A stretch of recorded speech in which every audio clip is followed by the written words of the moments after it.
Laura Earnshaw here, the founder of My Happy Mind, back with you for another episode of the vlog. And today I want to talk about something that I am super passionate about, which is around this concept of how we teach about mental well-being and mental health in schools.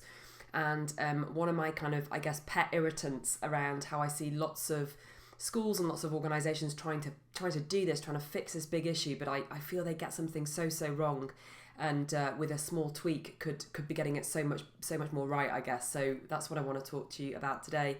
And as always, would love to hear your views and particularly your experiences. As I say every time, you know, if we're going to crack this massive issue of mental health in UK schools, it's so important that we talk about it and that we change the conversation around mental health and that we share what works and what doesn't work and that we share what's useful. So that's what this vlog is all about. So here's the thing. And I'm going to start with a story because this was really the moment that I realised that this thing was not working as well as it could. So picture the scene. A few years back now, my little boy came home from school and he was about 6 at the time, 6.5, and I asked him how his day was. And he said he'd had a great day, and I said, oh, what have you been up to? And as many of you will probably know, getting information out of a 6-year-old boy, I don't know if it's the same with girls, my little girl isn't that old yet, but certainly getting information out of a 6-year-old boy, not easy. And so you're lucky if you get what they have for lunch out, let alone what they learn in their lessons. But this day, he told me something and he said, oh, the whole afternoon, mummy, we didn't have to do lessons. We were learning about how to look after ourselves and how to look after our feelings. And I was so delighted to hear this because I thought the school is investing in this. The school is making sure that they are taking the time out to work with kids and to help them understand this stuff. Isn't that amazing? Isn't that brilliant? And I was genuinely really excited until I asked him what he remembered and what he'd learned. And genuinely, he really couldn't tell me anything about what he'd learned other than it's important to look after your feelings. Now, some might say that in itself is a good outcome. And maybe they're right. Maybe even just raising awareness of the need to look after your feelings is enough as a learning objective or a learning outcome. But honestly, over 3 hours, if that's all he took away, was it really a good use of time? I'm not so sure. What alarmed me even further was that when I asked his teacher about it the next day, because I wanted to find out more about what they'd learned to see if I could jog his memory in some way, and I said to his teacher, so what was it about? And she gave me a bit more information, and it was genuinely great stuff. I mean, it was a really good program run by a charity, and the content was really good, but he hadn't retained it.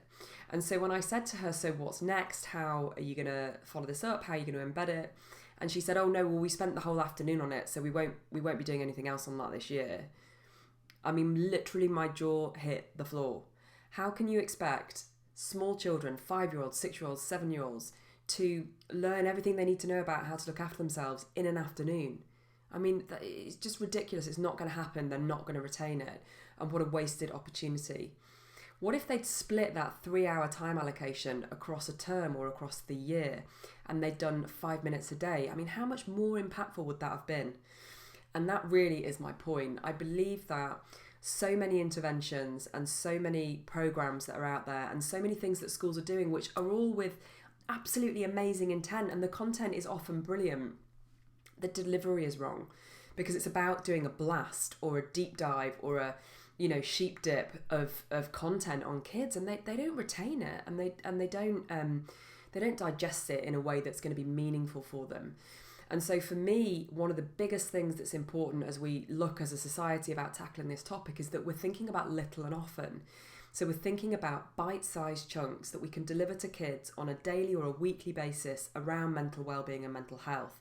Because I believe that if you give it to kids in small doses, one, they're more likely to retain it, and two, you're more likely to create positive habits, which in my mind is one of the most critical things when we talk about preventative mental health, is that we're creating positive habits for life, not just a topic in a term or, as many schools tell me they do, an assembly.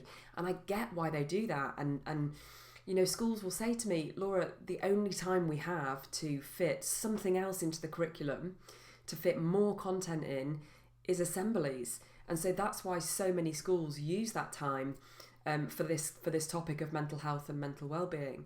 And I get it. I understand that they're trying to run a school. They're trying to teach everything else they've got to teach. And there's so much pressure on schools to get so much done. But surely something's got to give. If we're serious about teaching mental health in schools and we're helping children through these challenges, we're going to have to do something different. And so even teachers that are leading these assemblies or leading these topics or leading the display in the classroom, whatever it is they might be doing, even those teachers are saying to me, we know this isn't enough, but it's all we've got right now because there's so many other pressures and there's so many other things they have to do. So this is in no way about me bashing teachers or bashing programs. I absolutely have the deepest of sympathies for teachers and the deepest of respect for teachers because the job they do is so hard. But I do think that we need to be having a conversation about how we can enable teachers to deliver content in this space more frequently and in a richer way for kids if we really want them to retain it and, as I say, to develop positive habits. And you know, it's interesting when you reflect on this, and the reason for this vlog is you know, little and often and an apple a day keeps the doctor away, right? So we think about our physical health and we think about looking after ourselves. And we kind of know, right, the rules. We know that we've got to eat healthily all the time, and we've got to exercise regularly. So we know that if we eat healthily for 2 days out of the year, and the rest of the year we're eating McDonald's, Kentucky Fried Chicken, whatever your vice may be in that space, that's not healthy eating. That's 2 days of healthy eating, and the rest of the year has basically been a nightmare. That isn't a healthy diet, and we know that. So we know that if we want to have a healthy diet, we need to be doing it regularly. And we need to be, you know, making moderation in our diet, and we need to be thinking about how we kind of keep that going on a regular basis. Same with exercise. We know that keeping fit doesn't mean going for a run once a year. We know that it means probably going for a run 3 to 4 times a week, maybe 2 to 3 times a week, or doing something physical often, regularly. Even if it is just in small bite-sized chunks, that's going to be much better and much more sustainable and much more likely to lead to positive habits when it comes to exercise and eating than if we just do a deep dive, like a 3-hour run once a year. I mean, first of all, that would be a nightmare for me, but anyway, that's a different topic. So my point is, it's no different with mental health. If we want to instill healthy mental habits in children, if we want to create a culture of mental well-being, it's got to be little and often. It can't be these deep dives and then we forget about it for another year. It's got to be frequent, it's got to be constant, and it's got to be engaging. So that's my latest rant over with on this topic. I hope that you find it interesting. I would love to hear what you're doing. I know that so many schools are genuinely doing brilliant stuff around this and have found ways to create